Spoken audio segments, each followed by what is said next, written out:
kalagayan sa panahong ito, ano?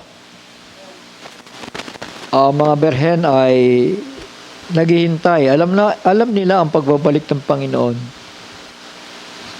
Maski ang denominational churches, ang end time, maging yung mga individual, ano? Dahil nakikita nila yung panahon at iniisip nila na darating ang Panginoon. At iba-ibang mga kaganapan na nagpapatotoo sa panahon na yon, mga anak, ano? Lalo na yung nangyari na yan, napakainit. Kung hindi ako nagkamali, yun ay under the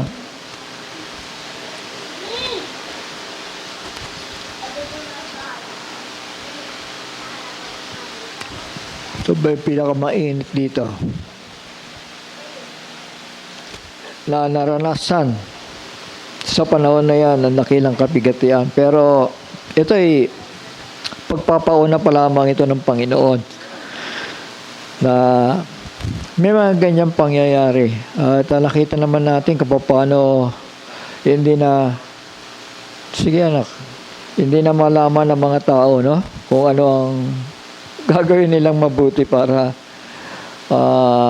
matakasan yung sobrang init. At nakita natin talaga hindi basta ito'y kwento lamang, no? Dahil ang video ay hindi nagsisinungaling, ano? Nakita natin na nag-uunahan sila para makabili lang ng aircon o kung ano man yun na pwedeng magbigay sa kanila ng ng lamig. Pero iniisip ng mga taong ito na dahil sa sobrang init, nalulusaw nga yung mga yung mga instrument, yung mga gamit, di ba? Lalo na kung ma-overheat yung bibili ka nga ng aircon, ma-overheat naman, di wala rin, di mo rin mapakinabangan, ano? Kaya ito yung panahon na isa lang talaga ang pupuntahan ng tao, eh. Kaya ang sinasuggest ko lagi dito, wag na masyadong tumuo sa mga pangarap natin sa buhay. Nandyan lang yan, eh. Susunod lang naman yan, eh, di ba? Basta unahin mo Panginoon, then yung mga pangarap mo, yung gusto mo sa buhay, susunod yon. Kasi pangako yan, eh. Huwag yung unahin mo muna yung pangarap mo. Dahil susunod ang Panginoon sa iyo. Baliktad, eh. Di ba? Ay, ang tao, madaling ma-deceive sa bagay na yan, na material. Na hindi nila namamalayan, na nakakalimutan nila ang payo. Remember Lot's wife, di ba? Remember Lot's wife. Yan ang laging kumbaga paulit-ulit na yan sa ating mga kaisipan, ano? At alam natin kung ano nangyari kay Lot. Na huwag nating gayahin yon. Kaya nga alalahanin, eh. Ibig sabihin, wag na, tama na yan. Yung mga material na bagay na yan, susunugin lahat ng Panginoon na yung mga bagay na yan. At nandito na tayo para gawin yung mga dapat nating gawin sa buhay nito para maging karapat dapat tayo at matakasan natin yung sumpang darating. Huwag tayong bumahagi sa sumpa. So, say amen. Huwag tayong bumahagi sa sumpa. Takasan natin yon. Ang pangako ng Panginoon, aagawin yung mga banal. So, say amen. Kaya ngayon yung salitang aagawin, isipin na lang ninyo, bakit aagawin? Dahil ang bundong ito ay pinaghaharian na ng dyablo. Nakakaramdam ba kayo? Sa Pilipinas lang, isipin mo, ang kakapal na mukha ng mga tao ngayon, di ba? Hindi katulad nung araw, talagang verbal lang, talagang pag nangako, ginagawa. Eh ngayon, wala na yon. Hindi na uso ngayon yun. Kaya, mahirap humanap ng matinong tao ngayon. Dahil ang tao, siya rin na sumisira ng kanyang sinasabi. Huwag natin pag-uugaliin nyo, mga anak. Dahil mapapahiya tayo sa Panginoon at sasabihin niya, hindi ko kayo nakikilala. Kailangan, yung tinatawag na palabra di honor, naalala ko na naman yan. Pag sinabi mo, gawin mo. So, amen. Pag nangako ka sa Panginoon, sikapin mo. Sikapin mo. At ang Panginoon naman tapat eh. Pagka minahal mo yung kanyang mga salita at pinanghawakan mo sa buhay mo, inuna mo siya, then lahat ng bagay ay susunod na lamang.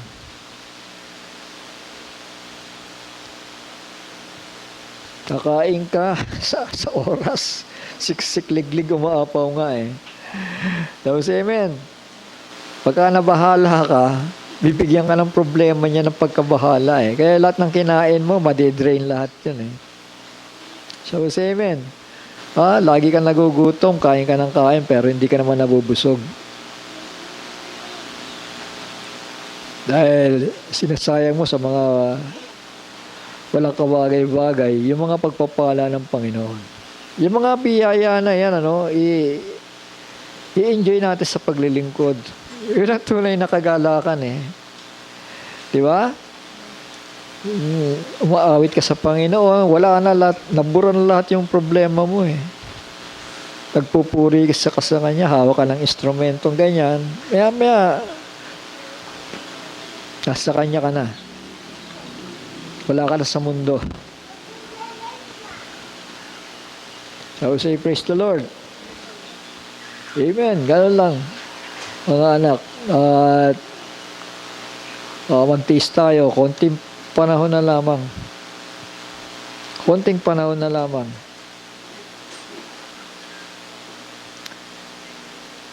Ito yung pinakamahalagang bahagi ng buhay natin.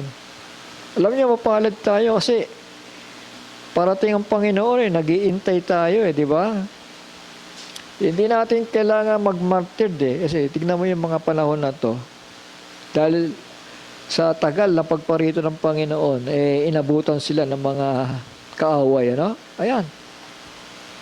White horse, red horse, black horse, pale horse, inabutan sila, di ba?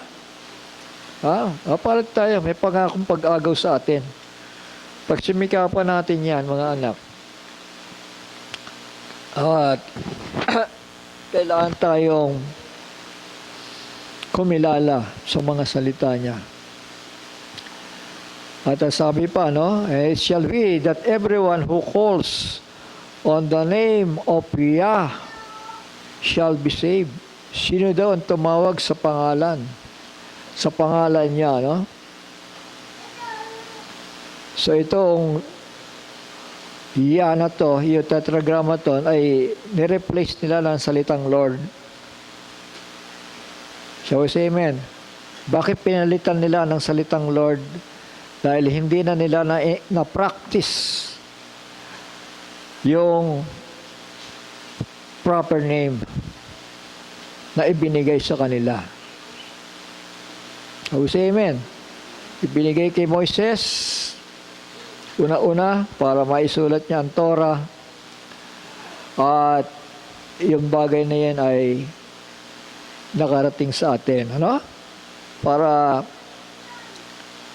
hindi lang sa atin na nag-iintay sa kanyang pagbabalik, kundi doon sa panahong ito, sa dadanas ng dakilang kapigatian. Sabi doon, whosoever shall calls on the name of Yah shall be saved. So, amen. Kasi kapag maling pangalan na natawag ng tao, hindi siya pakikinggan ng Panginoon. Kailangan kasi matuto tayo araw-araw Di ba sabi ng Panginoon, in the last days, knowledge shall be increased. Di ba? So kapag nag-i-increase ang knowledge, nag-i-increase ang karunungan ng Panginoon, yun ang ibig sabihin. At ang bawat karunungan, tandaan natin, langis yan. Alam niyo ba yun? There is oil and treasure in the dwelling of the wise. Oil and treasure in the dwelling of the wise. Kapag ikaw ay matalino at nag-iintay sa Panginoon, alam mo kung nasaan ang langis at ang kayamanan. Tama. Ibig sabihin, nakakaunawa ka. Kabaliktaran ito sa Polish Virgin, Dahil ang Polish Virgin,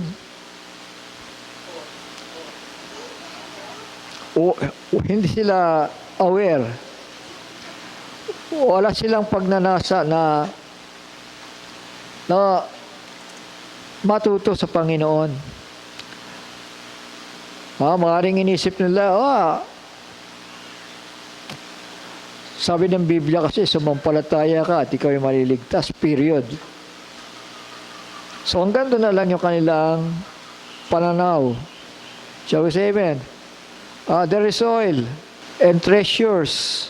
Tandaan nyo to, Oil and treasures to be desired in the dwelling of the wise. Katignan niya ngayon, sa mga preachers, sapat na sa kanila yung pagturo ng mga kaligtasan. Sapat na sa kanila yan maganda naman yan. At yung pagbabago ng mga pag-uugali, maganda naman yan. Pero hindi lang tayo mananatili doon. Kailangan natin ang revelated oil, yung unawa na kung ano ba ang ginagawa ng Panginoon para masundan natin siya. Gabay sa buhay natin yun. Gabay. Dahil ang Panginoon ay nagplano. Hindi siya basta nagbigay ng buhay na walang hanggan, iwinisik na ganyan, period. May plano siya. May ginagawa siya. Na kailangan na susundan mo yun. Shall we say amen? Ano na ba ang ginagawa ng Panginoon? Kasi magbibigay sa iyo yan ang pananampalataya Na kapag hindi mo nasundan yan, pupunta ka lang doon sa kaisipan na the just shall live by faith. Sabi pa ng iba once you are saved, you are saved. Sabi pa ng iba, wala ka lang gagawin. May bahagi yan ang katotohanan. Sinasabi kong bahagi, hindi sa lahat applicable yan. So, say amen. Dahil ang tao kailangang magsikap, kailangang gumawa para siya maligtas. Faith without work is dead. So, say amen. Patay yan na pananampalataya. Kung naniniwala ka na once you are saved, gagawin ka pa rin Kasi may takot di ba? Naniniwala ka naman na ligtas ka, wala ka naman takot. Ibig sabihin, walang nananahan na espiritu ng Panginoon na nagpapahayag sa puso mo ng kaligtasan. Malabo yun. Shall we say amen? Kailangan mo ang wisdom. The fear of the Lord is the beginning of wisdom. Kailangan itanim mo sa isipan mo muna yung takot para magkaroon ka ng karunungan sa Panginoon.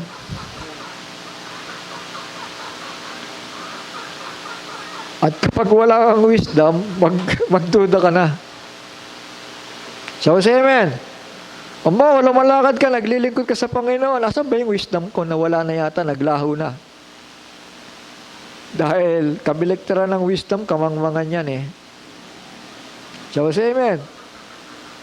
Kaya nga, hindi lang mga birhen, matatalinong birhen. Ang binabanggit ng Biblia, meron ding mangmang. So, say amen. Remember Lot's wife. Hindi pa ulit-ulit yan. Alalahanin ang asawa ni Lot.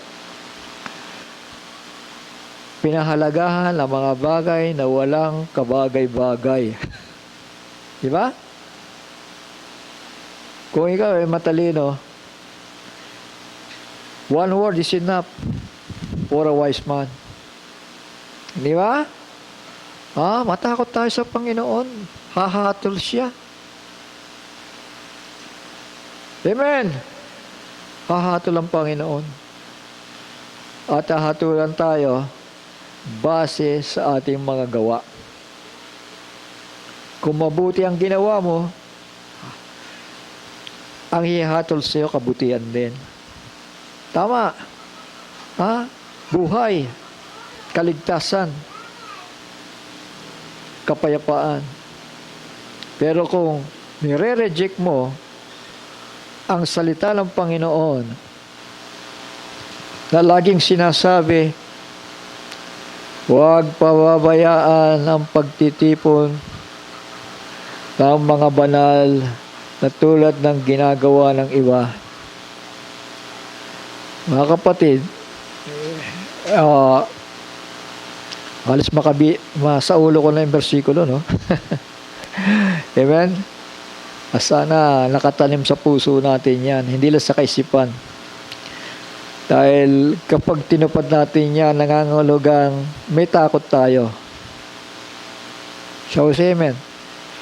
Nangangahulugang may takot tayo doon sa humahatol. Pero kung mga salita na yan ay para lumilipad lang sa kaisipan natin at sa puso natin. Sabi nga, tinatawag niyo akong Ama, tinatawag niyo akong Panginoon. Kung ako'y Ama sa inyo, nasaan ang takot? Wala kayong takot sa Ama eh. So, say amen. Kailangan ng takot. Yung mga magulang pala natin, hindi basta tatawagin mong tay, nay, papa, mama. Kasi pag wala naman takot at hindi ka napapaalalahanan, nire-reject mo yung sinasabi ng ama mo, useless yan eh. Tama? Amen? Pag tumawag ka ng ama sa ama, igalang mo siya at gawin mo kung ano yung nararapat para sa kanya. Lalo na yan, hindi naman siya basta ama lang eh. Siya ay tagapaglikha ng buhay. Amen?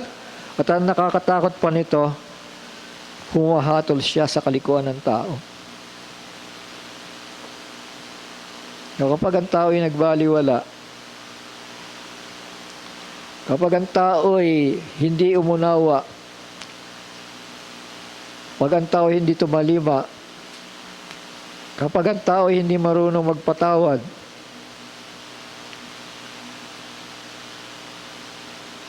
kung ano yung inihatol mo sa kapwa mo,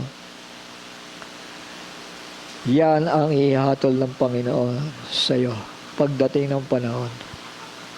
Shall we say amen? So ipakita natin yung takot. Hindi lang naman ito dahil sa pananampalataya eh. Shall we say amen? Kailangan pananampalatayang may kalakip na gawa. Amen? Faith without work is dead faith. Dapat alam natin ito. So, say amen. Amen. Napakagaan at napakasimple na paglilingkod sa Panginoon eh. Naramdaman ba ninyo?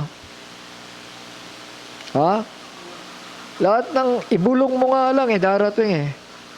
Mangyayari, di ba? Isipin mo lang ng gano'n, nangyayari. Amen. Pero sa mga tao na materialistic, kahit ibuhos mo ng lahat ng pagpapala, parang walang nangyari, no? Amen? Buhusan mo ng pagpapala yan, parang walang nangyari. Lord, kulang pa. Huwag tayong ganyan. Matuto tayo magpasalamat. Sa lumang tipan, makikita natin, yung namumulot lang ng grain doon. Di ba? Namumulot lang ng mga nililipat ng mga grain doon. Tuwan-tuwa na sila. Pagkain na nila maghapon yun. Pasalamat na sila sa Panginoon. So, say amen. Kaya mga tao binuhusan na lang ng pagpapala Tumitingala pa sa langit Huwag tayo mag-ugaling ganyan dahil mabibigo tayo. Remember Lot's wife. Maging kontento tayo sa buhay. Man shall not live by bread alone, but by every word that proceeded out of the mouth of God. Kung minsan yung panayang kain mo, kapapahamak mo yan Alam niyo ba yun? Naranasan niyo. Magkakain ka maghapon, maya-maya, tika, sakit. Ang sakit dito ko, ang sakit dito ko, ang sakit, ang dami ng sakit. So, say amen. Ang Biblia nagturo na maging kontento tayo sa buhay. Sabi pa, ni Pablo, yung bodily exercise, may benepisyo yan. May kaunting benepisyo yan. So, say amen. Pero, higit sa lahat, yung sinasanay natin, yung spiritual na bagay sa buhay natin. Tama po. Pinalalakas natin yung physical natin katawan. Sige practice, sige ensayo. Saan mo gagamitin yan? May patutunguhan ba yan? Panandalian. Pero, higit lalo mong ibuhos ang lakas mo sa paglilingkod. Dahil ang pinangako sa buhay na walang hanggan, eternity yan Tapos binubuhos natin yung lakas natin sa mga bagay na panandalian. Di ba? Amen? Magpagamit tayo sa Diyos. Dahil kung ano ang itinanim ng tao, yun daw ang kanyang aanihin. Tama ba? So, anong itinanim? Kung nasaan ang iyong kayamanan, nandoon din ang iyong puso. Huwag natin ilagay yung puso natin sa mga bagay na lilipas, maglalaho. Di ba? Maraming pagpapalaan yung Panginoon Nandyan lang sa paligid natin yan Pero, kapag nilabag natin siya, marunong din siyang bumawi. Di ba? Sa harapan mo, nilalagay ko ang sumpa at pagpapala. Sumpa kapag ka ikaw ay sumuway sa aking mga utos. Pagpapala kapag ikaw ay sumunod. Huwag tayo magmadali yumaman. Nandyan lang yung kayamanan Di ba sabi ni Pablo, lahat ng bagay na yan, bagay si Pablo, si Cephas, bumanggit sila ng mga pangalan, sa inyo sila. Sila'y sa inyo. Kung kailangan nyo silang tawagin ninyo. At mananalangin ang pagpapalayan. Huwag kayong mangamba sa pangangailangan ninyo. So, say amen. Andyan lang yung pagpapala ng Panginoon, nag-iintay lang na maging karapat-dapat tayo sa mga hinihingi natin. Puri ng Panginoon. So, isi-share ko sa inyo mga anak, napahaba yata yung aking, opening. Doon pa rin tayo sa dati, Part 5 na yata, Brother Johnson, Oo. Magdadagdag lang tayo dahil hindi naman lahat sa inyo nakaintindi sa bagay nito, So, say amen. Mas maigi sa dami kasi ng bersikulo na tinitignan ko dito. Ang dami. Ito yung mga ebidensya na sa dami-dami ng ebidensya na yan, May nakikita ba tayong lumalabag o kumukontra sa bawat bersikulo?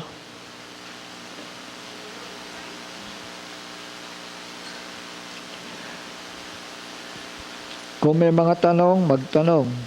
Para magliwanag sa inyo to. Para maging pagpapalang totoo sa inyo to.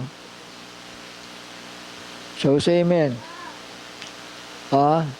Dahil darating ang panahon na sabi doon, it shall be that everyone who calls on the name of Yah shall be saved. The word Yah matatagpuan na 6,800 sa original na kasulatan. Yung mga nagsasabi, Jehovah, wala kang makikita nun. May nagsasabi, Yahweh, because of insertion ng vowels ni Adonai.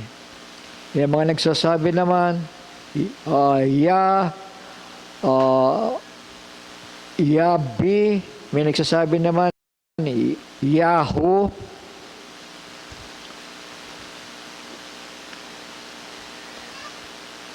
Isa lang ang titignan natin dito.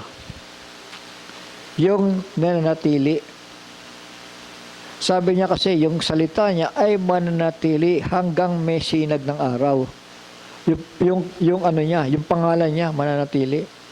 Hanggat sumisinag ang araw. Isang bagay lang yung hindi nawala, yung word na Y-A-H. Yung proper name ng Ama. At kung may iduduktong man tayo dyan, let's say, Elohim, o Shua, meaning Savior, o kahit ano pa na mga katangian niya, masasabi natin, yun ay mga attributes na idinuduktong o kailangang iduktong sa kanyang pangalan. Tama. Dahil yon ay attributed yon sa kanya lamang. Miski yung pangalan ng kanyang bugtong na anak, Yah, dinuktungan ng salvation, Shua, type ni Joshua. So, say amen. Sangayon ba tayo? Doon maiintindihan natin. Dahil hindi naman tayo talaga marunong bumasa ng Hebrew word. So, say amen. Pero ano ang mabasihan natin? Yung pangalan na hindi nawawala. Dahil lahat ng pangalan sa langit at sa lupa ay kumukuha sa Kanya. Sa Kanya ay pinapangalan. Yung madalas nating halimbawa like Elia. Sa original kasi Elia yan, Meaning, my mighty one is Yah. Amen? My mighty one is Yah. At itong mahalaga na kailangan gumamit lang isang pangalan lamang. Zechariah chapter 14 verse 9. And Yah shall be sovereign over all the earth. In that day, there shall be one Yah, and His name, one. So, say amen. Hindi siya nagpapalit ng pangalan. So, say amen. Ngayon, yung kagaya ng Yahushua, sabi ni Kristo, I have come in my Father's name. Bakit nabago yata? Parang Yah, instead na Yah lang, nagkaroon ng Shua. Yan ay sa kadahilan ng naging tagapagligtas siya. Tama? Amen? Kaya dumuktong yung salvation. Ibig sabihin, Yah is my salvation. So, nabuo yung pangalan na yon, ipinangalan doon sa bugtong na anak. At nagsabi, I have come in my Father's name. I have come. I am come in my Father's name. Naparito siya sa pangalan ng kanyang Ama. So, ano makikita natin dito? Walang ibang pinakikilala siya ni hindi ang kanyang sarili, kundi ang Ama na nasa kanya. So, say amen. Dahil ang Ama sa langit ay tanging siya lamang ang sumasa lahat-lahat. Walang dalawang Diyos, walang tatlong Diyos, at walang maraming makapangyarihan sa lahat. Bagaman bilanggit yung salitang gods sa Biblia na sinabi doon, ye are gods, ang ibig sabihin, kayo'y mga makapangyarihan sa lahat. Mga makapangyarihan, ibig sabihin, merong mga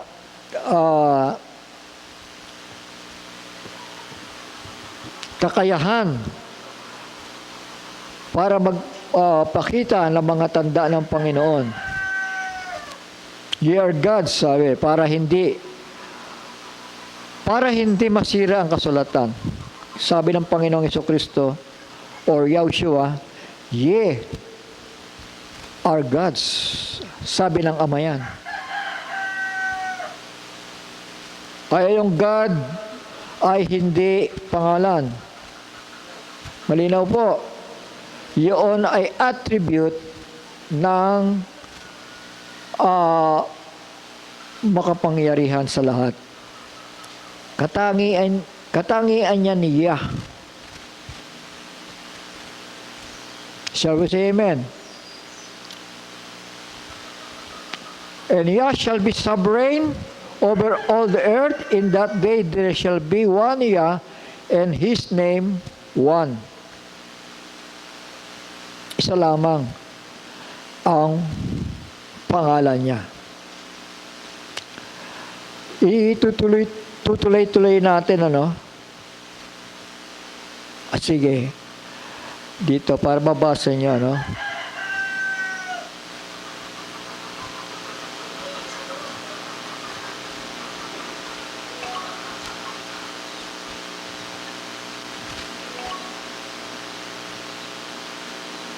Nakita niyo? Ayan.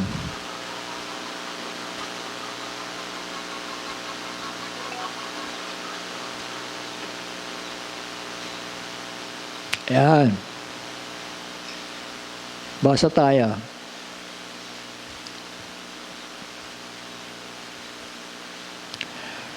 And Yah, hindi yan Jehovah, ha?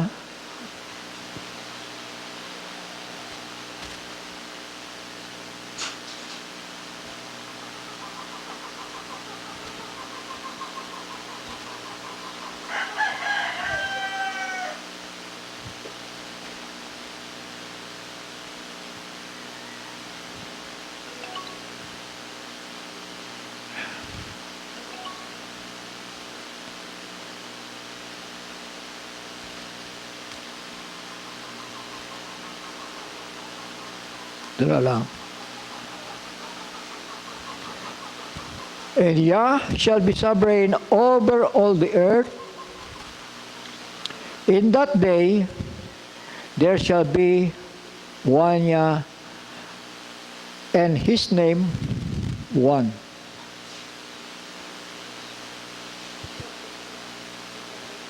At kung titignan nyo yung kasunod na talata, all the land shall be changed into a desert plain from Geba to Rimmon, south of Jerusalem, and she shall be raised up, inhabited in her place from Benjamin's gate to the place of the first gate and the corner gate, and from the tower of Hanaelel to to the winepresses of the sovereign. So, ibig sabihin, ang queuing natin dito, sa verse 8, and in that day it shall be that living waters flow from Jerusalem, half of them toward the eastern sea, and half of them toward the western sea, in summer as well as in winter. Sagana sa tubig, nagpo-flow yung presence of the living God kasama doon, sumasama doon sa tubig at umaagos sa bawat bansa sa panahon ito ng millennium. So, say amen. Ang ibig sabihin lang dito, His name one, ganon pa rin. Kung ano ang nangyari sa panahon natin ngayon, sabi ng Panginoon, tuloy po kayo, magandang umaga, ay hapon na pala, tuloy po kayo. Ano? Maaga pa. AM. Okay, AM. Praise the Lord. Baka malayo nilakbay ninyo. Parang yung isa, hindi ko na makilala. Yung isa nasa likod eh. Sino ba yan? Si Mrs. Salamat. Mrs. Pangalan? Ay, salamat at nandito tayo, ano? Pagpapala ito at kailangan na tayo maghanda, mga anak. Huwag natin sayangin yung ginagawa ng Panginoon. Sabi ng Panginoon, hali kayo napapagal at nabibigat ang lubha at bibigyan ko kayo ng kapahingahan. So, say amen? Magpahinga tayo sa mga gawa, sa mga hanap buhay. Magpahinga tayo. Alam niyo naman, pagpasok sa mga opisina, sigurado yan, problema na yan, di ba? Kasi sumpa nga yan, Yung mga hanap buhay, sumpa yan, Kabigatan sa atin yan. Pero, ipahinga natin yung ating kaluluwa at lumapit tayo sa Panginoon. At sabi pa, mag-aral kayo sa akin. Ano? So, say amen? Ayan, purihin ang Panginoon at hari nawa, huwag pumatak ang ulan. Panalangin ninyo. Pero masaya ang Panginoon dahil tinupad natin yung kalooban niya. Ano? Na sinasabi, huwag pababayaan ang pagtitipon ng mga banal na kaya na ginagawa ng iba. Amen. So yun, huwag pababayaan. Kailangan gawa tayo ng paraan dahil malapit na ang pagparito ng Panginoon. Magkaroon tayo ng pusong mahabagin para akayin yung mga kaluluwa na busy sa lahat ng bagay, ano? Kailangan maging busy na tayo sa Panginoon. Sabi nga ng Biblia, pray. Pray without ceasing. Walang tigil ang pananalangin. Hindi ito yung nanalangin ka na isang beses lang, tapos na. Sabi ng Biblia, pray without ceasing. Nakaupo, nakatayo, o nasaan ka man, kailangan ng panalangin. Kailangan mong kausapin ang Panginoon sa buhay mo. Shall we say amen? Amen. Kailangan mo siyang kausapin, maya't maya. Dahil ang diablo ay tuso at talagang double time, triple time ang ginagawa niya sa panahon natin ngayon. Wala ka lang makitang batuid o katwiran na nangingibabaw sa lupa. Maliban sa mga banal ng Diyos. So, say amen. Pakapala lang ng mukha ngayon. Yung mga dinadakilang tao, mga kinikilalang tao, mga iginagalang na tao, pero Instead na sila ay umayos ng mga problema, sila ay nagbibigay ng mga problema sa mga aba. Sabi sa amen. Ha? Kasi kung may magagawa ka naman para bumuti ang ibang tao, sabi nga, huwag hanapin ng tao yung para sa kanyang sarili lamang, kundi para sa iba. Naintindihan natin? Kasi kung puro sa sarili lang natin, magiging tayo niyan, selfish. Hindi tinuro ng Panginoon yan. Kailangan para sa iba. Kung kailangan magtiis ka sa sarili mo, magtiis ka sa sarili mo. At tulungan yung iba. Alalayan yung iba. Sabi nga, ang totoong relihiyon ay bisitahin, dalawin yung mga ulila. Naintindihan natin? Ulila, hindi lang literal na ulila, kundi ulila sa pananampalataya. Yung laging uhaw sa presensya ng Panginoon. Bisitahin natin sila.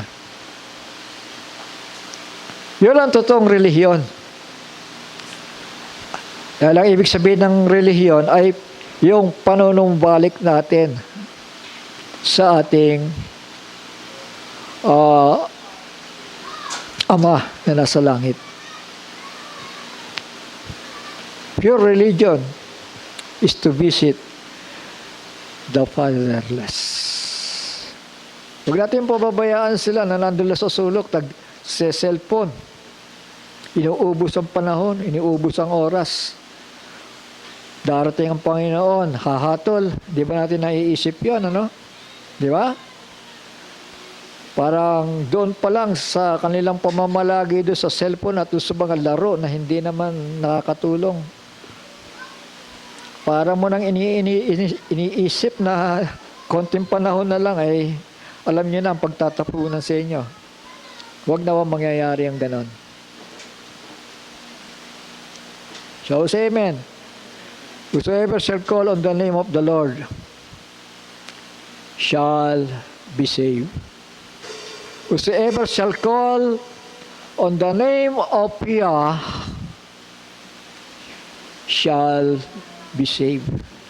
Kailangan matawagan natin yung Creator . Kasi kung maling pangalan pa rin ang pinantatawag mo sa Kanya, maiwan ka, foolish virgins. Sasabihin ng Panginoon, I know you not. Yun ay kung nabubuhay ka, no? Yung mga patay, wala namang problema kasi may resurrection sila . Shall we say amen? O paano mo yun nauna? Yun ang magiging tanong, di ba? Na hindi dumating sa perfection message. Nangamatay na nga sila di ba? Pero bubuhayin ba sila ng Panginoon? Bubuhayin muli kasama ng mga nakaunawa.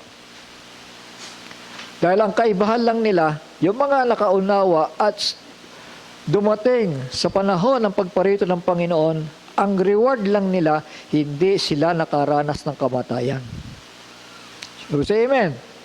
While yung nauna lang nangamatay sa atin, sabihin natin yung mga nauna na ng banal, bakit hindi nila nagawa yung ginagawa natin ngayon? Hindi naman nila naitawag sa tamang pangalan.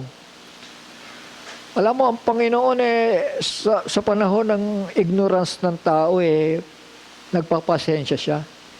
Pumipikit lang siyang ganyan. Pero, hindi niya pinagkakaitang kaligtasan. Shall we say amen? Kasi ang binabasa ng Panginoon yung kaisipan natin Dahil ang karunungan at kaalaman, progreso yan. Shall we say amen? Ibig sabihin, patuloy at patuloy tayong nag-aaral at umaalam. Hindi ba? Sabi ng Panginoon, hali kayo. Naman nabibigatan sa buhay. Bibigyan ko kayo ng kagaangan. Pasanin ninyo ang aking cross. Magaang ito. At mag-aaral kayo sa akin. Napakahalaga ang pag-aaral at matuto tayo sa salita ng kaligtasan. Shall we say amen? Dahil kapag wala tayong kamalayan, wala tayong alam niyo naman ang nangyari sa mga mangmang na dalaga, di ba? Naiwan sila at dumanas sila ng tormensyon. Ipagpapauna ko na sa inyo, mga anak, mga kapatid ko, mga magulang, kung bakit lagi akong nagpapaulit-ulit sa bagay nito. Dahil meron pong 5 months tormention. Revelation chapter 9. Basahin po ninyo yung inyong Biblia. Sa pamumuno ni Abaddon. So imagine na lamang natin yung 5 months tormention na yan. Alam natin, pag sinabing tormention, hindi lang basta ito yung ikaw ay dumadanas ng kahirapan sa buhay. Hindi. Talagang tinotorment, pinahihirapan. Kung makikita ninyo, yung mga pinopost ko, kung ano nangyari sa Middle Ages, mga anak, yung mga martyr doon, hanggang kamatayan, kailangan nilang panindigan yung kanilang pananampalataya. Pero binibigyan tayo ng pagkakataon ng Panginoon para hindi natin maranasan yung mga bagay na yan, para ipakita lang yung pananampalataya natin. Dahil sa pakikinig pa lamang, pagpapahalaga, faith cometh by hearing, and hearing the word of Yah. The word of Yahushua. Amen. Kailangan natin yung faith. Kapag walang napapakinggan, sabi, paano nga silang mananampalataya kung wala naman silang napapakinggan? Di ba? So, amen? At paano silang maniniwala? O hindi naman sila naniwala doon sa nagsugo.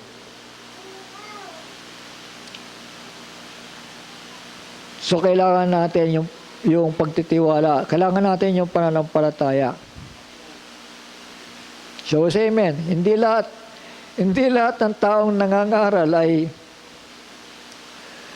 ay sa dami kasi, di ba? Inisip natin sa dami ng mga mangangaral, parang normal na lang, di ba? May magtuturo ng kakaiba, may magtuturo dito ng kakaiba. Okay lang yan, basta yung tinuturo, yung Panginoon.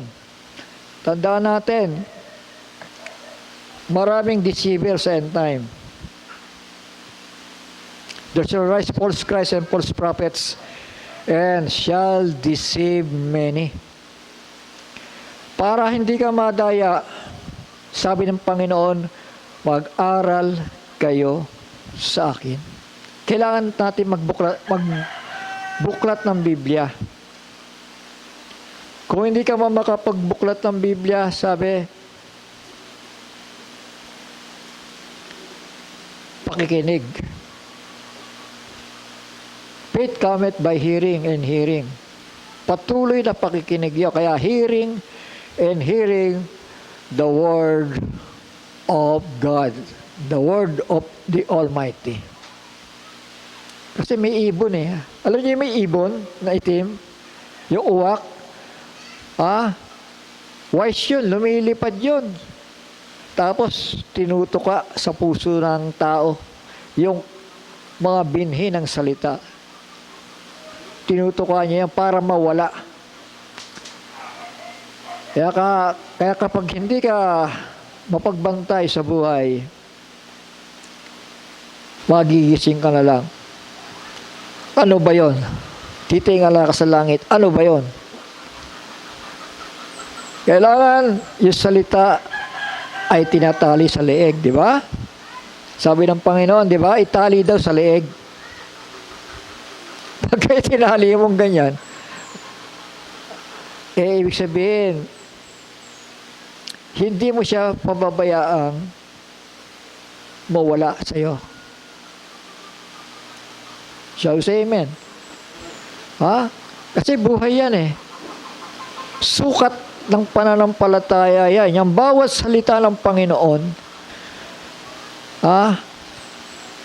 Yan yung tinatawag na water by the word. Para kang nag-iigib ng tubig dyan na iniipo mo doon sa sisidlan.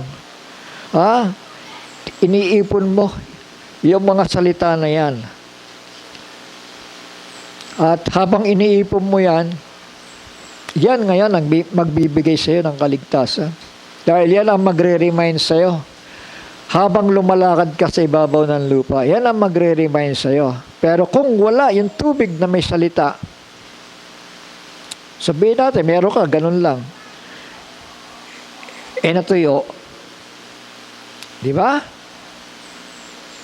Ano ngayon ang pananggalang mo? Ano ngayon ang isasagot mo sa Panginoon? Basta ba, Panginoon, pagbuksan mo kami. Hindi pwedeng ganun eh.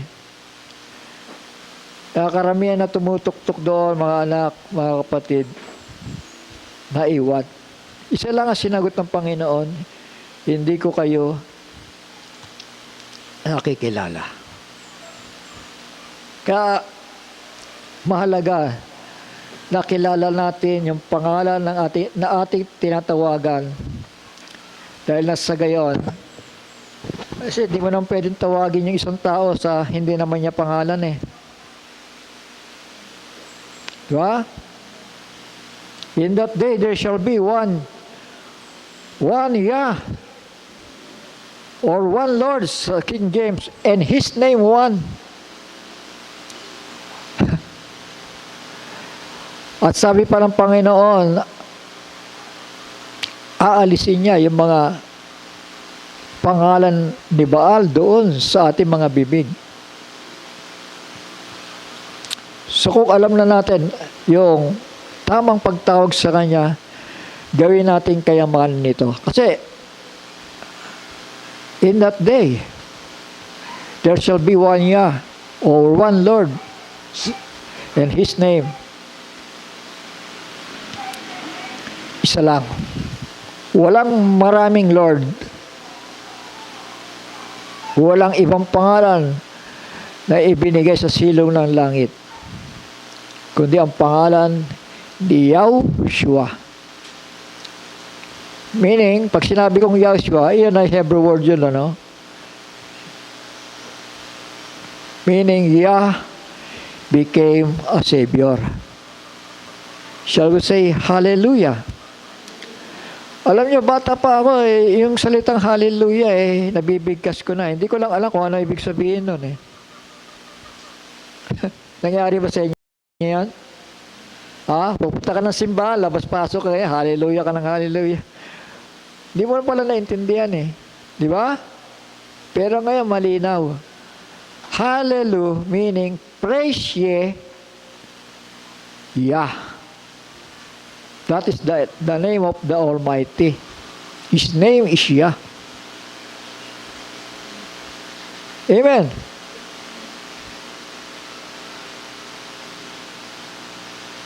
Pinahintulutan lang yan yung mga hindi perpekto mga katuroan. Pinahintulot ng Panginoon yan. Pero darating ang panahon at dito na nga, dahil dito tayo nabubuhay. Saan tayo nabubuhay ngayon? Sa kasakdalan. Shall we say amen? Kaya mapapasin nyo, ang turo dito sangkatutak na bersikulo Wala na tayo sa panahon na pasigaw-sigaw. Kapag labas ng tao, wala naman nalaman. Wala naman natutunan. Shall we say amen? Kailangan mag-aral tayo sa Kanya. Sabi ng Panginoon, mag-aral kayo sa akin. Kailangan natin yon. Dahil itatatak yan sa kaisipan natin Tama. Hindi yung paglabas mo ng simbahan, sakit na ba? Tinamaan ako, ang bigat ng sermon. Puro saway, puro saway. Alam nyo, bata lang talagang sinasaway lahat tayo nagsitanda na So, say amen. Nagsitanda na tayo. Kahit saan ka dumako, may salita ang Panginoon. Pumunta ka sa palengke, may sumisigaw dyan. Pumunta ka sa mga kalye, may sumisigaw dyan. Sana natuto na tayo. Alam natin ang tama at mali at piliin natin ang tama. Gawin ang tama. Dahil yan ang buhay na walang hanggan. So, say amen. Ha? Sabi ng Panginoon, darating ang panahon na ang mga salitang ito na inyong tinatanggihan ay siya rin ang hahatol sa inyo. Amen. Itong banal na kasulatan na tinatanggihan ng mga tao, binabaliwala ng mga tao, yan ang hahatol pagdating ng panahon. Amen. Ha? Sabi nga ng Panginoon, these word are spirit, and they are life. Isipin mo yung napapakinggan mo, yung salita ng Panginoon, ano? Buhay pala yun. Tama.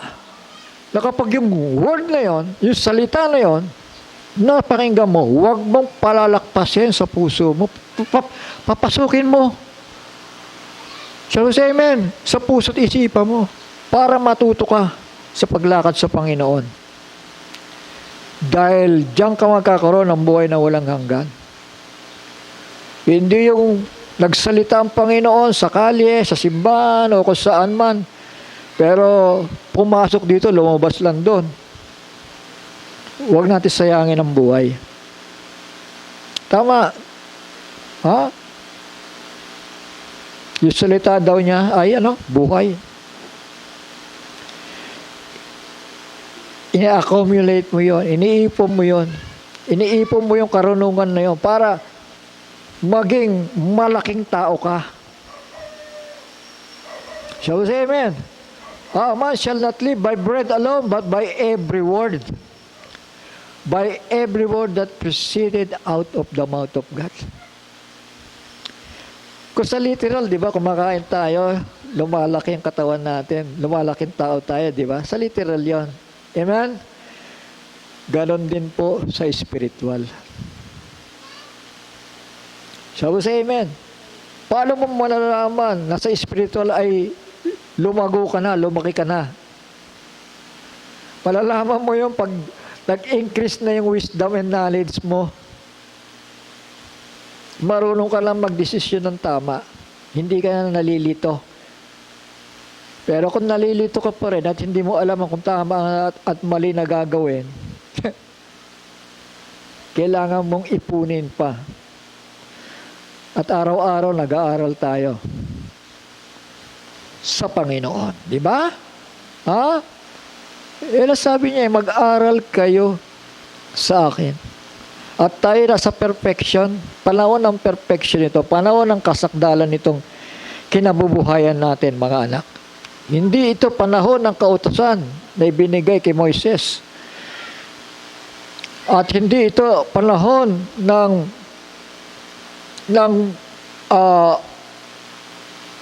sabihin natin reforma para ibalik ang katotohanan. Hindi, wala na tayo sa reforma ngayon. Nasa pagsasakdal na po tayo, mga anak. Na kapag sinabi ko sa pagsasakdal, kailangan natin ang paglilinis sa ating pagkatao, sa ating mga pag-uugali. Kailangan makuha natin yung mind of Christ. Let this mind be in you, which was also in Christ Jesus. Na siya nagpakasakit, nagtiis hanggang kamatayan, alang-alang lamang sa buhay. So, ganun kahalaga ang buhay na kailangan pahahalagahan ng isang tao Shall we say amen? Kapag nakita mo yung mahal sa buhay, alam mo naman kung mapapahamak sila Di ba? May discerning naman kayo, di ba? Pag nakikita mong pahulog na sa hukay, gumawa ka na ng paraan. Sabi sa amen. Madalas ako malaginip tong araw Yung mga matatanda, nanay ko, tatay ko. Sa Maynila ako nagtatrabaho. Hindi talaga ako Hindi talaga ako pinapayapa ng Panginoon eh. Para sinasabi ng Panginoon, punta mo yung tatay mo doon, yung nanay mo, matatanda na. Hanggang sa nanaginip ako na lupa na lang yung niyayakap ko. Ay salamat sa Panginoon dahil inabutan ko pa. At hindi ko pinagsisisihan. Kung ako'y nakakilala ng katotohanan, ipagpapasalamat ko yon dahil hindi ko sinarili. Ibinahagi ko sa mga magulang ko na nag-aagaw buhay na. At hindi lang sa kanila, sa mga kaibigan, kapatid, kapitbahay, sa mga anak ko. Kaya kayo mga anak, huwag yung sarili ng kaligtasan. Yung mga kapatid ninyo, kalabitin naman ninyo. Ha? Ipaalap nyo na marapit na dumating ang Panginoon. Hindi na magtatagal. Amen?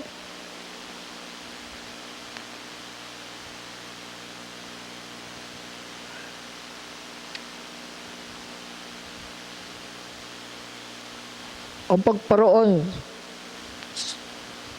sa presensya ng Panginoon ay hindi sa anumang mga bagay, kundi dahil doon sa pagkatawag sa bawat isa sa atin. Dahil may plano ang Panginoon eh. Hindi naman ito aksidente, mga anak, na kabahagi kayo ng pagtawag ng Panginoon. Pero tandaan natin na hindi lang natatapos doon sa pagtawag sa bawat isa sa atin. Kailangan tayo'y mga pinili. Shall we say amen? Alam ba natin yung pagkakasabing, many are called, but few are chosen? Shall we say amen? Lahat tayo tinawag para humarap sa Kanya, para makinig ng Kanyang mga salita, para alamin ang Kanyang kaisipan, ang Kanyang karunungan at matuto tayo sa Kanya. Bahagi yan. Pero hindi nagtatapos sa ganyang kaparaanan. Faith cometh by hearing, and hearing the word of God. Walang tigil yon. Hindi taunan, hindi buwanan, kundi patuloy yon, mga anak, hanggang sa ang tao'y masakdal sa harapan ng Panginoon. So, say amen. Maging si Pablo sabi niya, patuloy akong humahakbang. Hindi ko inari ang lahat ng bagay, inari ko na. Alam ko na yan. Ligtas na kami. Hindi ganon. Sabi ni Pablo, ang ginagawa ko, patuloy akong humahakbang upang marating ko yung dapat kong marating kay Kristo. So, say amen. Huwag tayong titigil, mga anak. May cellphone kayo, lagyan nyo ng Biblia yan. Tama ba ako? May cellphone kayo, lagyan nyo ng Biblia yan. Basahin araw-araw, maya't maya. Lalo na kapag kayo dinadalaw ng kalumbayan. Yung kalumbayan na yan, mawawala yan kapag kadumulog kayo sa Panginoon Totoo sinasabi ko, kahit anong problema ninyo, kahit anong bigat ng problema ninyo, simpleng pagdulog lang sa Panginoon, payapa na ang buhay. Yun ang totoong kayamanan.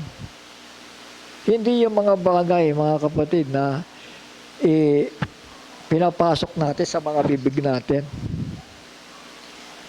O yung mga bagay na inaari natin. Masisira lahat yan Cellphone, gitara, kahit motor, sasakyan, bahay, sisira lahat yan Huwag tayo mag-ipon ng kayamanan na nasisira, mga anak. ipasalamat na lang natin na lahat ng pangangailangan natin, ibinibigay ng Panginoon, di ba? So, say amen? Sa ganon, maging masaya na tayo. Maging mapagpasalamat na tayo. Maging mapagpatuloy na tayo. At hindi tayo pahihindian ng Panginoon. So, say amen. Di ba napakaganda? Sasabihin ng Panginoon, welcome my son. Halika. Come! Lazaro, come! Yun ang resurrection eh. Minsan lang yun. Come! Yung mga patay, babangon. At pag narinig natin yung trumpeta, magbabago ang katawan natin. Sa isang kisap mata. Dahil yan ay pinangako, di ba? Flesh and blood will not inherit the kingdom of God. Kahit anong gawin mo sa katawan mo na yan, hindi yan magmamana ng buhay na walang hanggan. Kaya kailangan yan paltan ng malawalhating katawan. So, paano mapapaltan ng malawalhating katawan yan? Kailangan meron kang pananampalataya na hindi natitinag. Kailangan natin ng pananampalataya na hindi natitinag. May problema ka, sumampalataya ka. Pinagyayaman ka, sumampalataya ka. Bumubuhos ang pagpapala, maglingkod ka sa Kanya dahil may susunod pang pagpapala. Huwag mong habulin yung pagpapala. Ang habulin mo, yung kingdom of God, dahil yung pagpapala sumusunod doon. So, say amen. Diba sabi, seek ye first the kingdom of God. Hindi naman sinabing, sige, pakamatay ka sa paghahanap buhay para yumaman ka. Hindi naman ganun eh. Ang sinasabi, unahin mo ang kaharian at susunod ang mga pagpapala sa'yo na walang kahirap-hirap. Shall we say amen? Kasi yung todo tayong sabihin natin napipressure di ba? Amen? Pressure. Ang hirap yun. Yung pagpapala, nagiging-sumpa kapag ikaw na-pressure Nag-iisip pa ngayon, nasaan ba ang Panginoon? Bakit nangyayari ang mga bagay na ito? So, may kulang. Diba? Pero, kapag inuna mo ang kaharian, ang pagpapala mo, sapat lang. Sapat. May kapayapaan ka. Period. Tapos na yun. Sabi sa amen. Siksik, ligig, umaapaw, plus kapayapaan. Ako, hinahanap ko lang kapayapaan kasi lumaki rin ako sa hirap at pasakit sa ulo Kaya nagsawa na ako sa sakit sa ulo Ayoko na ng sakit sa ulo. Ang hinihingi ko na lang sa Panginoon, sa edad kong ito, 67 na Kapayapaan. Kapayapaan. Alam niyo, ibig sabihin ng kapayapaan. Nakapokus ka sa Panginoon Kasi kapag lumayo ka sa paligid mo, nakita mo yung mga hugasin, yung mga plato nagkalat, tendency niya, uminit ang ulo mo, di ba? Pero hindi, tumatagos na dun Shall we say amen? Pag hindi mo pinatagos yan sa mga hugasing plato, hindi ka magkakaroon ng kapayapaan. Sabihin natin, kalat, ang daming kalat. Pag tumitig ka sa kalat, hindi ka papapayapain yan. Kahit anong pangangailangan binigay na sa'yo. Ang mahalaga, pinakamahalaga sa lahat ng bagay, may kapayapaan ka. Panatag ang buhay mo. Hindi ka sa malilit na bagay kasi ang tao nasanay na mga uminit ang ulo, mga problema Dahil kapag gano'n ang attitude ng isang tao, ikakahawa ng iba yan Naghahawa-hawa yan. Konting bagay, lumalaki. Nagiging sunog. Pero tandaan ninyo, kapahingahan ang mahalaga, kapayapaan. Come to me, all of you that are heavily laden, and I will give you rest. Sipin mo yung pangako lang niya, kapayapaan lang di ba? Kapahingahan. Tama. At ano pa? Sabi niya, mag-aral kayo sa akin. Di ba? Siya say amen. Pero sa bibig naman ng mga alagad, may sinasabi din naman na mayaman siya. Kaya niyang ibigay yung mga pangangailangan natin. Tama? Ha? Amen. Kaya niyang ibigay yung mga pangangailangan natin. Yan nga ang purpose kasi ng tinawag tayo na mga anak ng Diyos Kasi gusto niya pagpalain tayo Shall we say amen? Saka nakakita yung anak mo, yung apo mo, pabayaan mo, nagugutom.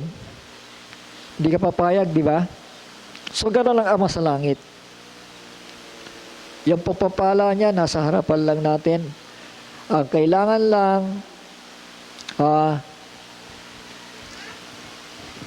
gawin natin yung ayon sa kanyang kalooban. Amen. So yun ay mga simpleng bagay yung mga anak. Piliin natin ang pumayapa sa presensya ng Panginoon, sa harapan ng Panginoon. Napakahalaga niyan. Maging masaya tayo sa lahat ng bagay na tinatangkilik natin. Pagpasalamat natin. At kailangan marunong ka rin gumunita. So, say amen. Sabi nga, pag nakikita ng isang tao na nangangailangan ng kanyang kapatid, pero hindi niya matulungan, parang nga ang pag-ibig ng Diyos na nananahan sa kanya. So, say amen. How then the love of God dwelling in him? If someone sees his brother that needs, pero hindi niya matulungan. Sabi pa ng Biblia, huwag kayong umibig sa salita lamang. Sabi siya, amen. Tumingin ka sa paligid mo. Ako naniniwala, alam mo kung ano mga pangangailangan ng mga tao na yan Sabi siya, amen. Huwag ninyo ipagkait. Biski yung panalangin nyo. Panalangin natin sa iba. Makakatulong yon. So, say amen. Yun ang totoong relihiyon. To visit the fatherless. Amen. Ha? Yung mga tao naghahanap pala totoong relihiyon That kingdom of God is within you. Nasa inyo ang kaharian ng Diyos. Ang kaharian ng langit, nasa inyo lang. Ba't hahanap pa kayo ng building? Minsan, yung iba gusto sa magandang building pa Kasi komportable nga naman Ba't hahanapin mo yun? Nasa sa inyo na ang kaharian ng Diyos Tama ba? The kingdom of God is within you. Nasa inyo mismo na namamahay. Ipasakop sa Panginoon ang ating mga buhay. At yan ay masusupungan kang naglilingkod sa Kanya. Dahil kahit anong ganda ng building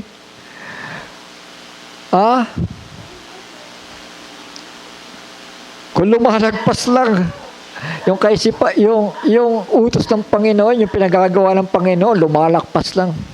Pasok dito, labas dito. Hindi ganon. Lahat tayo, kailangan magsakripisyo. Shall we say amen? Para sa iba. Mga anak.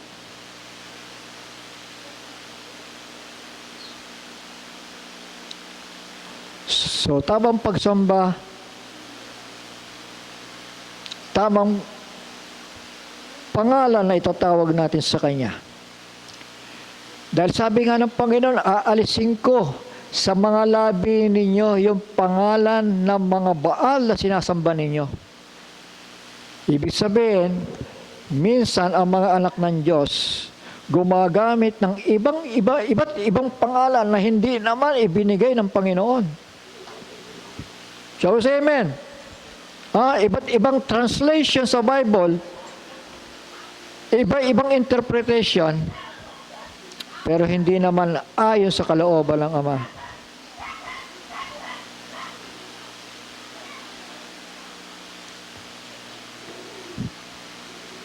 Amen.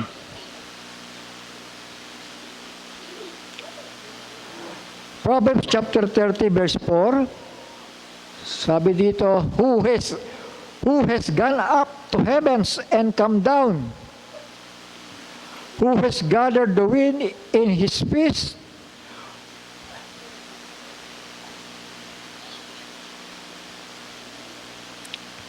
Who has bound the waters in a garment? Who established all the ends of the earth? O sino gumawa na lahat ng ito? Walang iba kundi ang makapangyarihan sa lahat. What is His name? And what is His Son's name if you know it? Mahalaga pa ba yun? Yung tinatanong At sino man tumawag sa pangalan ng Panginoon ay maliligtas. Shall we say amen? Kung ibang pangalan na natawag ng tao, hindi umaayon sa kaligtasan. In other words, mga Diyos-Diyosan o pangalan ng mga Diyos-Diyosan. So say amen. Amen. Kailangan natin tumawag sa tamang pangalan.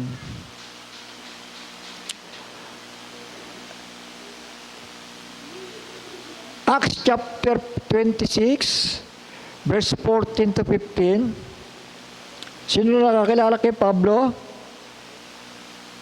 Isang tao na ayaw sa mga mananampalataya kay Kristo, no? Amen? So, umpisa yun. Hanggang sa tawagin siya ng Panginoon at binulag siya. So, basahin ko dito mga anak, no? Sa 14.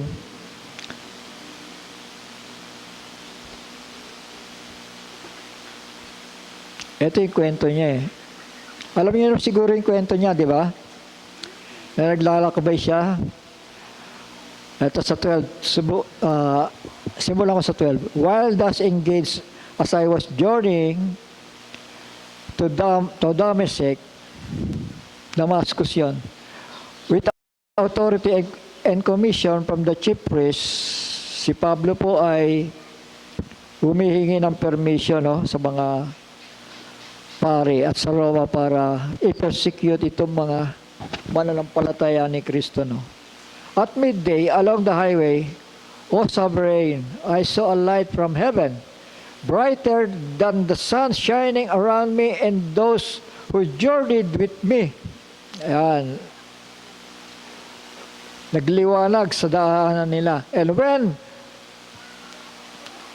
we had all fallen to the ground, nagpatira pa silang ganon dahil nakita nila yung liwanag ng Panginoon, I heard a voice speaking to me, saying in the Hebrew language, Shaul, Shaul, why do you persecute me? It is hard for you to kick against the prods.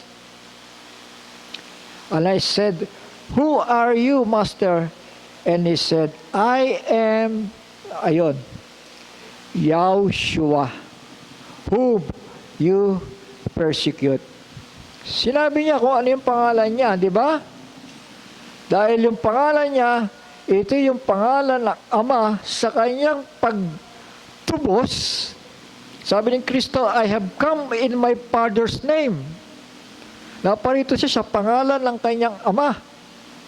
So, ibig sabihin, yung ginagamit niyang pangalan ay hindi kanyang sariling pangalan, kundi pangalan talaga ng Ama na ibinigay sa kanya, ipinagamit sa kanya, ipinahiram sa kanya. So, say amen. Mamaya, makikita natin, ang tanong kasi bakit nagpalit siya ng pangalan sa eternidad? So, say amen. Magiging question yon. Dahil inihayag niya ang pangalan ng Amang manunubos na ginamit niya yung pangalan ng Ama. Kaya nga ang bilin, di ba? Pagdating sa kaligtasan, ang bilin ni Pedro, baptizing them in the name of the Father, in the name of the Son, and in the name of the Holy Spirit.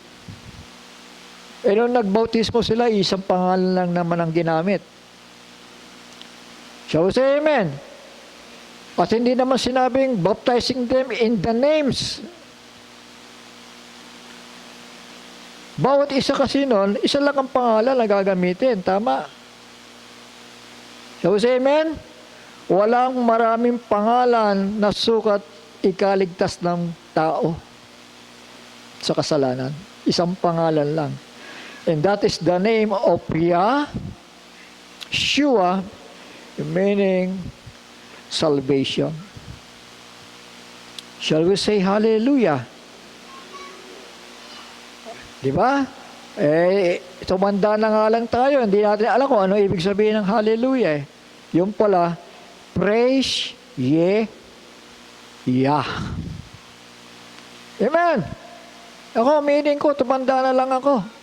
At naging Kristiyano rin ako. Attender ako sa JIL at kung saan-saan pa. Nagtatanong ako, ano bang pangalan ng Ama? Hindi ko pa rin alam ang pangalan ng Ama. Ang tagal ko na nagbasa ng Biblia. Pero binabanggit ko na pala. Shall we say hallelujah?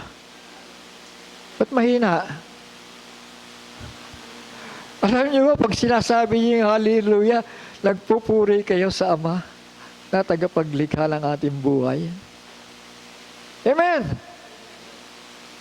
Kasi parang naglibok ang bibig nila sa mga simbahan. Hallelujah, hallelujah, hallelujah, hallelujah. Hindi mo ba alam nagpupuri ka? Kanino? Kay Yah. Hindi ba? Amen! His name is Yah, sabi ng Bible. His name is Yah. Di ko nabalikan, no? Kasi napakaraming versikulo na yung binasa ko eh. 6,800 times mahigit mababasa ang pangalang Yah sa Biblia nyo. Sa original, ha? Amen! Dahil ang lahat ng bagay sa langit at sa lupa ay kumukuha ng pangalan sa Kanya. Di ko lang alam kung saan kinuha ni Sister Marlene yung pangalan ni Iya. Tulog yata.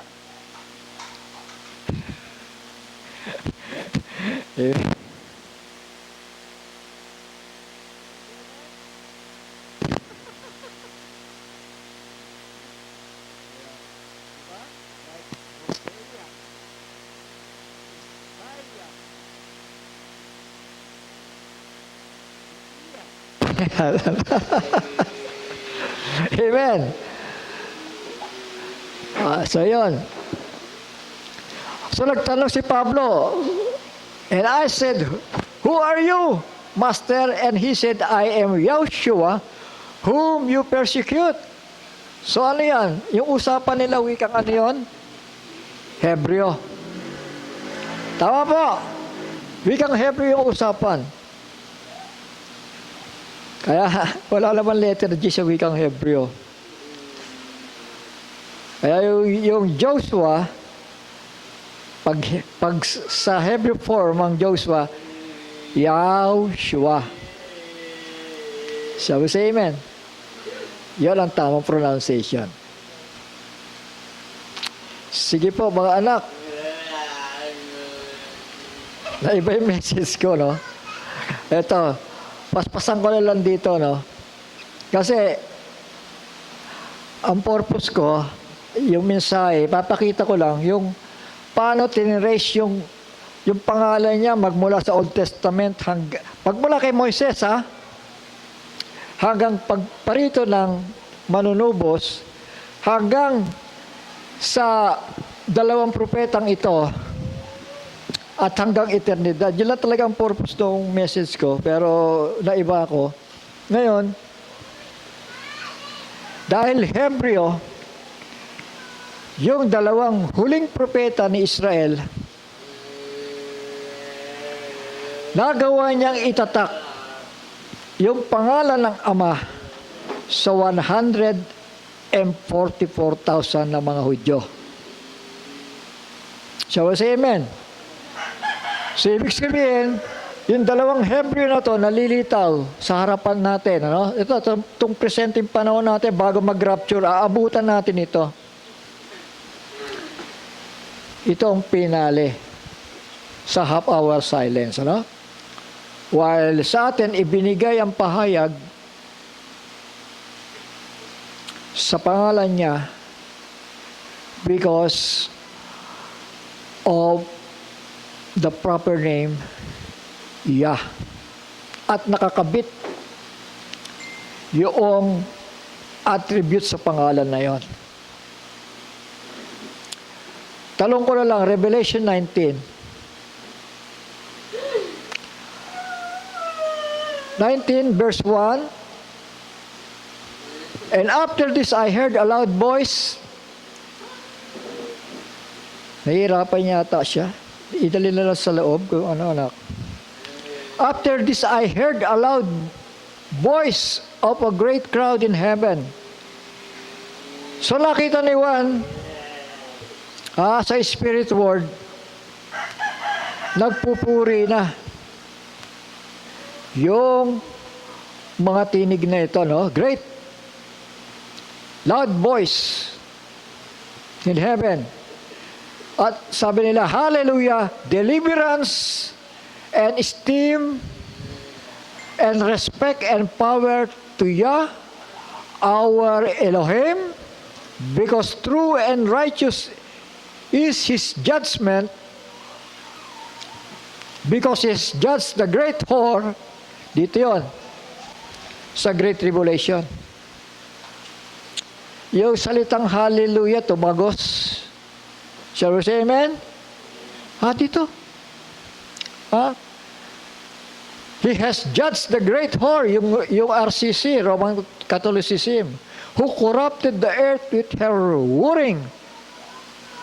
And He has avenged on her the blood of His servants shed by her. And a second time they said, hallelujah. Magpupuri sila doon sa sangkalangitan. Yon ang naririnig at nakikita ni Juan. Shall we say amen? Si Juan na huling apostoles na nabuhay sa panahon ng Ephesian Church Age. Shall we say amen? Dito ang Ephesian Church Age. At unti-unti yan, I believe, yung mga Kristiyano dito, no? Kahit si Juan na lang ang natira,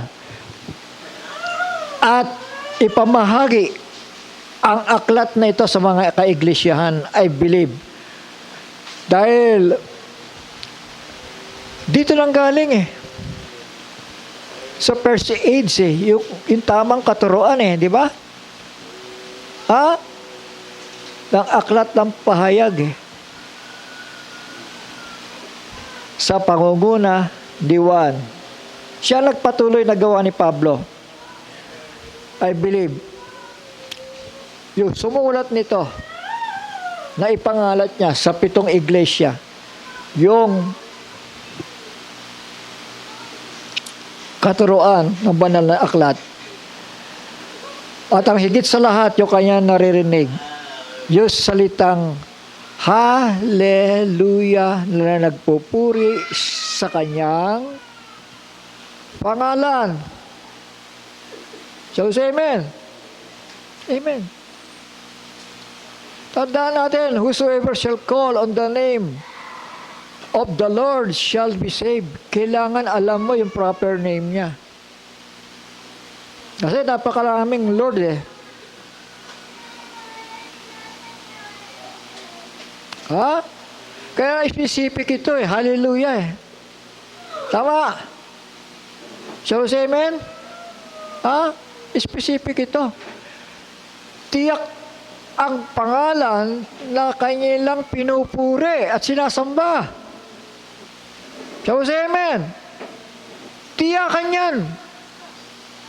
Hallelujah. And her smoke rise up forever and ever.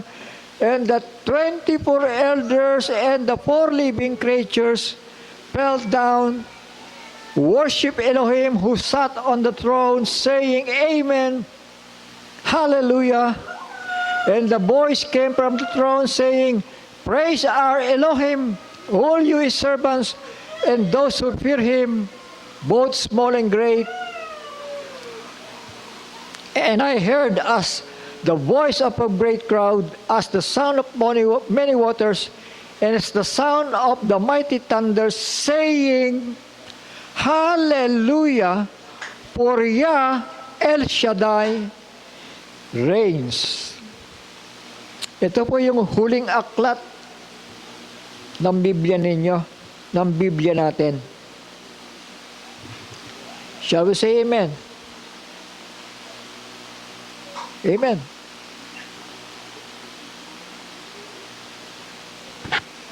Praise be the name of the Lord. Kasi kapag nasumpungan tayo, na ibang pangalan na ating tinatawag, sasagot ang Panginoon eh. I know you're not. I know you're not. Maraming tutok-tok doon tatawag sa Kanya. Pero, I know you're not. Diyan ka muna.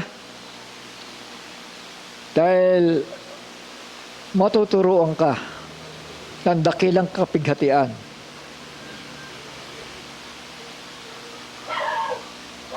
Shall we say amen?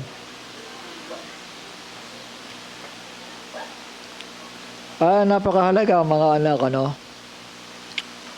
Punuin natin ng langis yung ating sisidlan. There is oil and treasures to be desired in the dwelling of the wise. Huwag tayo mamihasa sa mga turo na puro pagpapala, material. Huwag tayo mamihasa sa ganong bagay. At yung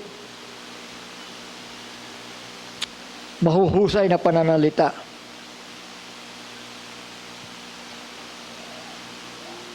Kailangan matuto tayo sa Panginoon. Kahit anong husay, kahit hindi mahusay nagsasalita, basta as long na yan ay salita ng Panginoon na ikatututo mo.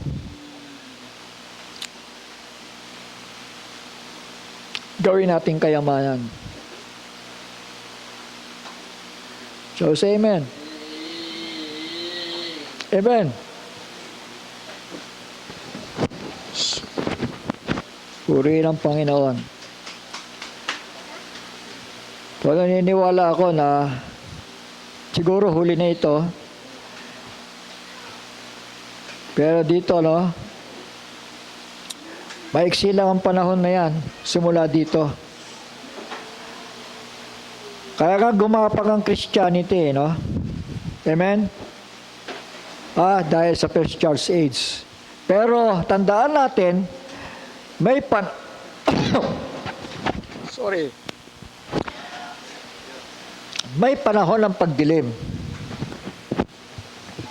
Shall we say amen? May panahon ng pagdilim. Kaya nga sinasabi ko lagi, kung may King James kayo, palitan ninyo ng this scripture.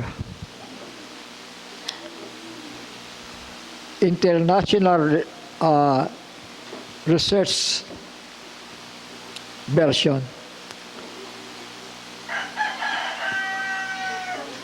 Lalong mahanap tayo na mas malinaw. Search ninyo. At base na rin sa tagal na pag-aaral ko, mga anak, hindi mo mabubuo ang kwento kapag nanatili tayo sa King James. So, say amen. Hindi mo mabubuo ang kwento pag nanatili ka sa King James. Sige po, mga anak, I believe na ito ay